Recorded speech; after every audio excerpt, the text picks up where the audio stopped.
예수 살아하심은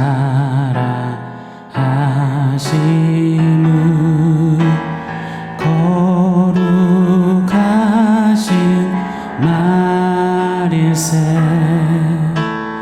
우리들은 약하나 예수 권세 많도다. 내가 연약할수록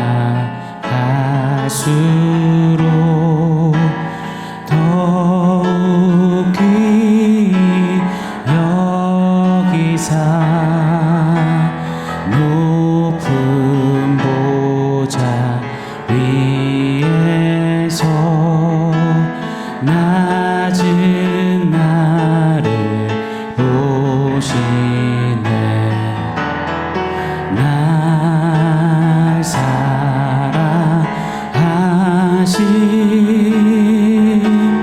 날 사랑하심,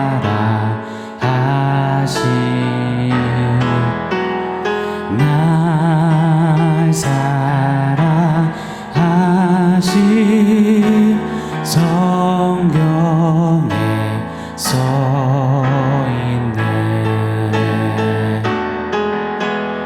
날 사랑하심.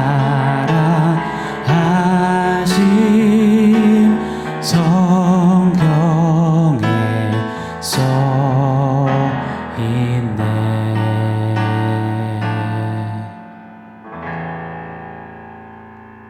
샬롬. 오늘 우리에게 주신 하나님 말씀은 요한복음 11장 1절로 4절입니다. 우리 같이 한 목소리로 읽겠습니다. 어떤 병자가 있으니 이는 마리아와 그 자매 마르다의 마을 베다니에 사는 나사로라. 이 마리아는 향유를 주께 붓고 머리털로 주의 발을 닦던 자요, 병든 나사로는 그의 오라비더라. 이에 그 노이들이 예수께 사람을 보내어 이르되 주여 보시옵소서, 사랑하시는 자가 병들었나이다 하니 예수께서 들으시고 이르시되 이 병은 죽을 병이 아니라 하나님의 영광을 위함이요 하나님의 아들이 이로 말미암아 영광을 받게 하려 함이라 하시더라. 아멘. 요한복음 11장에 들어왔습니다. 자, 이 복습을 하고 가는 게 필요하다 여겨집니다.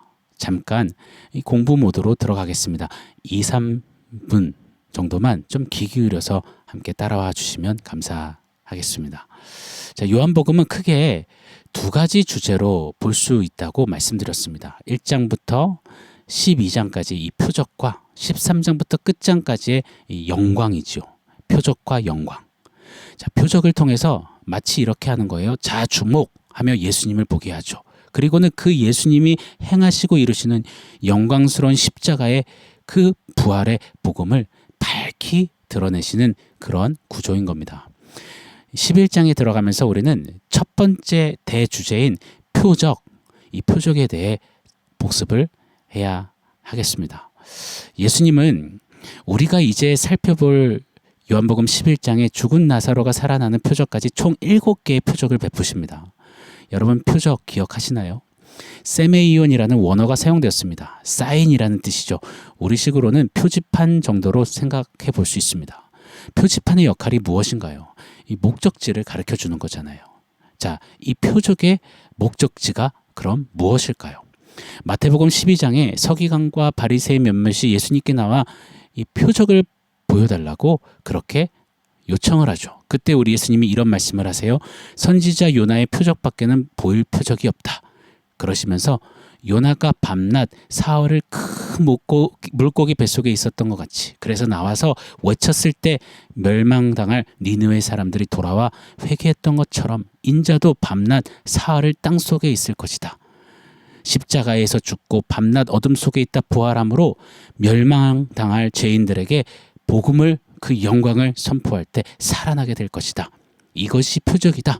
이것이 표적의 핵심이다. 나 예수가 바로 그 표적 자체다 선포하셨습니다. 사랑하는 여러분, 성경의 모든 표적은 그 자체로 참 소중하고 감사하고 가슴 떨릴 만큼 신기하고 놀랍고 경이롭고 좋습니다. 그러나 표적의 가장 좋고 가장 중요한 것은 바로 표적의 목적지인 예수 그리스도뿐입니다. 예수님의 죽음과 부활, 이것이 표적의 핵심인 것입니다. 믿으십니까? 자, 표적들. 첫 번째 표적 뭐였죠? 물로 포도주를 만드시는 표적. 두 번째, 왕의 신하의 아들을 고치시는 표적. 세 번째, 38년 된 병자를 일으키시는 표적. 네 번째, 오병이어로 5천 명을 먹이시는 표적. 다섯 번째, 물 위를 걸으시는 표적. 여섯 번째, 날 때부터 앞을 보지 못하는 소경을 고치셨던, 다시 뜨게 하셨던 표적. 그리고 일곱 번째, 죽은 나사로가 살아나는 표적. 이렇게 총 7개의 표적을 통해서 예수님이 하나님이시다, 이것을 증거하시며, 그 예수께서 13장부터는 십자가의 순환을 받으시고 죽으시고 부활하시는 그 복음의 영광을 구체적으로 우리에게 보여주시는 것, 이것이 요한복음인 것입니다. 자, 이왕 공부 분위기로 들어온 김에 한 가지 더 복습하고 찝고 넘어가겠습니다. 성경에서 숫자는 매우 큰 의미를 함축하고 있습니다. 요한복음 1장 기억하시나요? 요한복음 1장에서 일곱째 날 7일이라는 시간 순서를 의도적으로 사도 요한은 나열했습니다. 자, 이 부분에 대한 복습이 필요하시다면 디아스포라의 오직복음, 이 원포인트 새벽 예배 요한복음 7번째 편을 참고하시면 좋겠습니다. 자, 그렇게 7째 되던 날, 바로 2장 1절이었죠. 그때 첫 번째 표적인 가나 혼인잔치에서 물이 포도주로 바뀌는 표적이 시작됩니다. 그리고는 이후 6개의 표적이 연달아 맞물려 총 7개의 표적이 나열되는 겁니다. 숫자 7은 창조의 수, 완전수입니다. 요한복음은 창조의 숫자 7을 암묵적으로 강조하면서 요한복음의 모든 내용이 결국 예수 그리스도께서 이루시는 새 창조임을 밝히는 겁니다. 암시하시는 겁니다.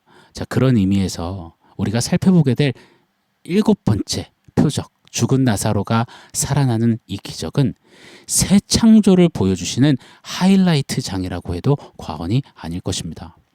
고로 저는 저와 여러분이 요한복음 11장 이 7번째 표적, 죽은 나사로가 살아나는 이 사건을 통해서 죽어 마땅한 우리를 살리신 그 놀라운 주님의 새 창조를 다시금 보고 누리고 감격하며 그 은혜 앞에 정말 온팡 젖어서 드려지는 은혜가 있기를 바랍니다.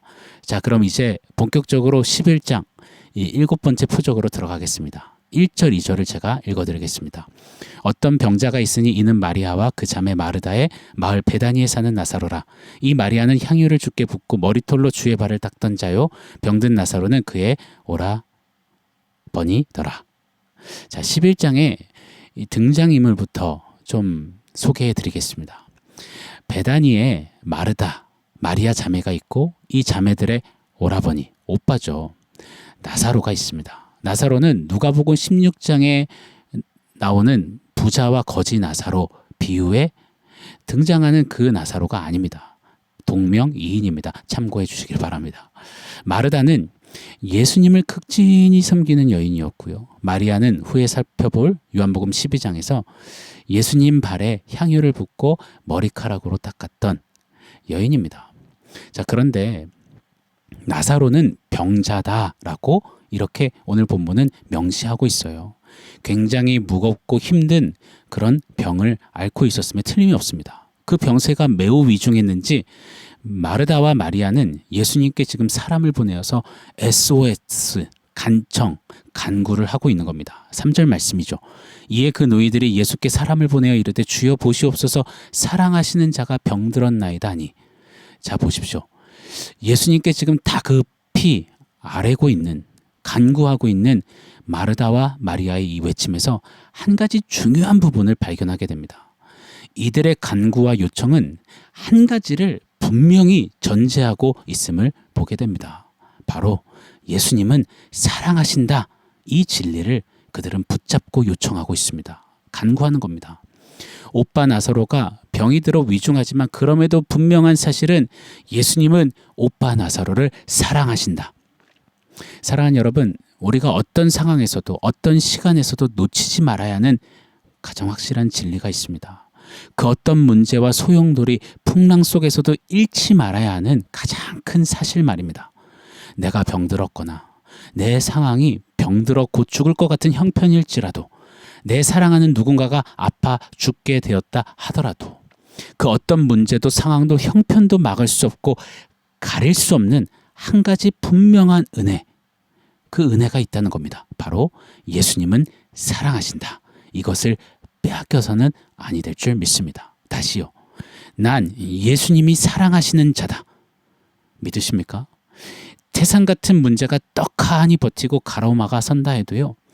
나를 사랑하시는 예수님의 사랑은 결단코 당해낼 수가 없는 겁니다. 큰 소리로 아멘 또 아멘 해야 할 줄 믿습니다. 여러분, 우리에게 주신 가장 큰 소망, 가장 큰 은혜, 가장 큰 능력이 뭐라 생각하십니까? 오늘 드린 찬양이라고 저는 믿어요. 예수 사랑하심은 거룩하신 말일세. 우리들은 약하나 예수 권세 많도다. 날 사랑하심 날 사랑하심 성경에 써있네. 이 진리에 써있네. 예수가 날 사랑하신다.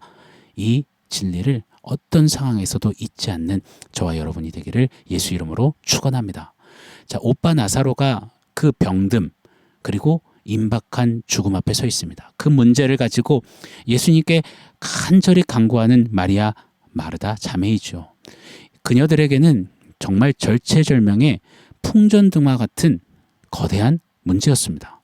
비록 예수님이 사랑하신다 그 은혜를 알고 그래서 문제 앞에서도 사랑하시는 자입니다라고 고백은 했지만 의지하고 붙잡고 외쳤지만 그럼에도 현실의 문제는 그 큰 문제는 그녀들에게는 매우 무거운 문제였던 겁니다. 당장 답이 없고 죽을 것만 같은 그런 큰 문제 말입니다.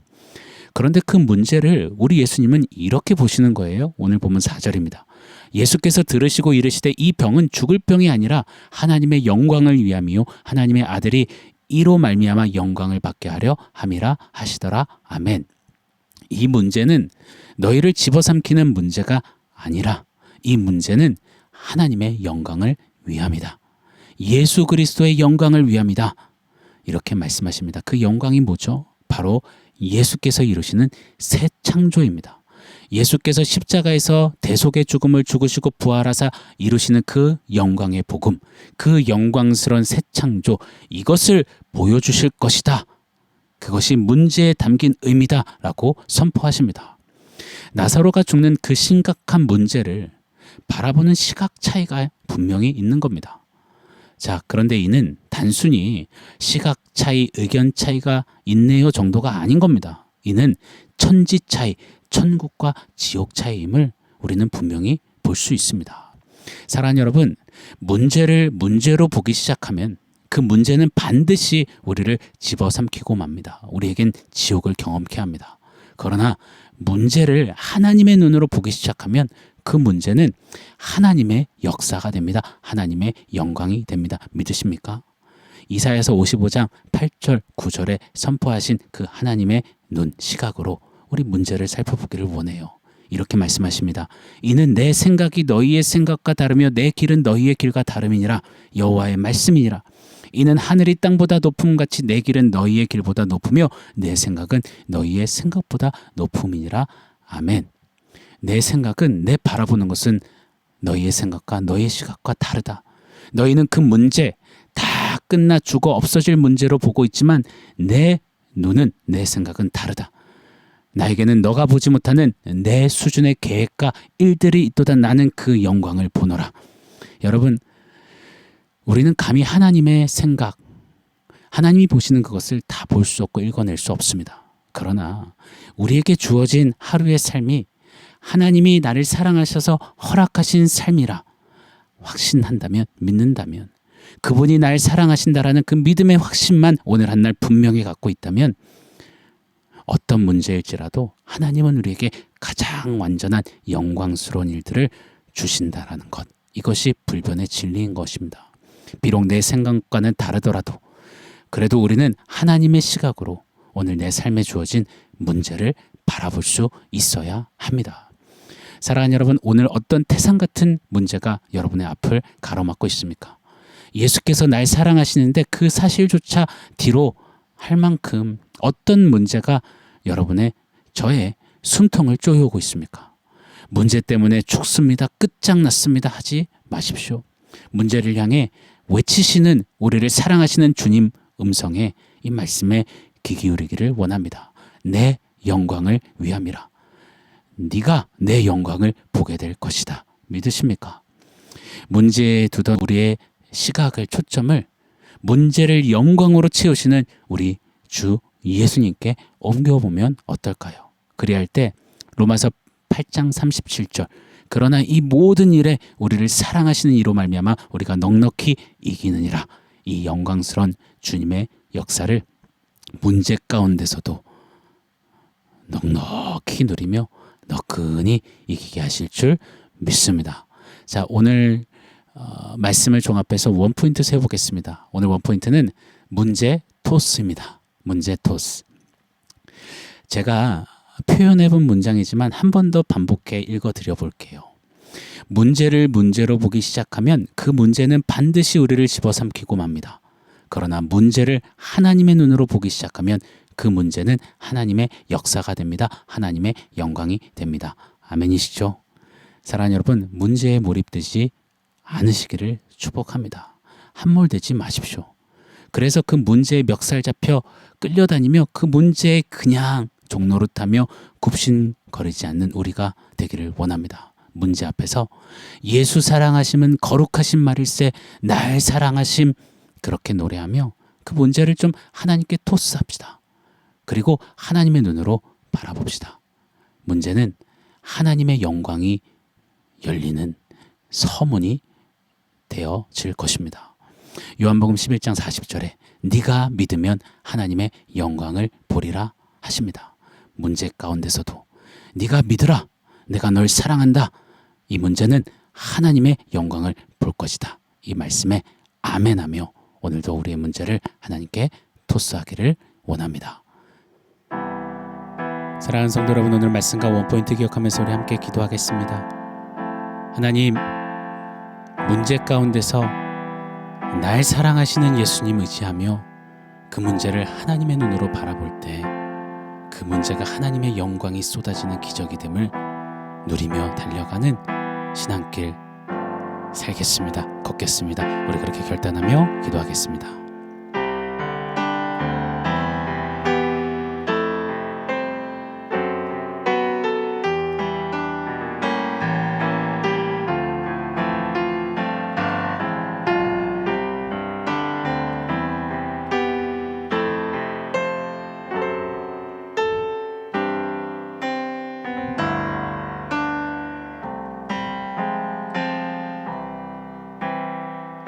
하나님, 문제를 문제로 보면 그 문제는 나를 집어삼키는 지옥 같은 현장이 되지만 그 문제를 하나님의 눈으로 볼 때에 하나님께 토스할 때에 그 문제는 하나님의 역사가 되고 하나님의 영광이 된다.